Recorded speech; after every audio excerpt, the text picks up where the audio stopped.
Handa na ang atin ito coalition sa kanilang pagbabalik sa West Philippine Sea bilang bahagi ng kanilang civilian mission. May ulat on the spot si Oscar Oida. Oscar!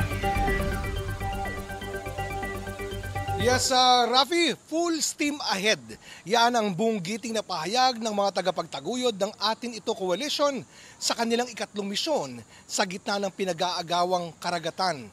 At Rafi, hindi lang daw ito magiging pangkaraniwang paglalayag pagkat ang grupo ay may hatid pang pa-sea concert malapit sa Pag-asa Island sa loob mismo ng ating exclusive economic zone. Mangyayari daw ito mula May 26 hanggang May 30. Sa isirigwang press con ngayong umaga dito sa Quezon City, iprinisenta ng Atin Ito Coalition ang mga local artists na magpe-perform sa nasabing makasaysayang sea concert for peace sa West Philippine Sea. May global backup pa mula raw sa Japan, Indonesia, Malaysia at South Korea.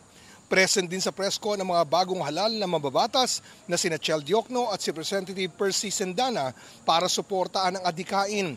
Isusulong din umano dito ang mandatory teaching ng West Philippine Sea history sa mga paaralan para mapalaganap ang totoong impormasyon.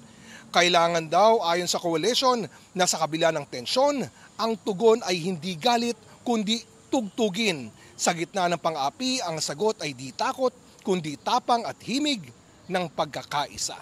Rafi? Maraming salamat, Oscar Oida.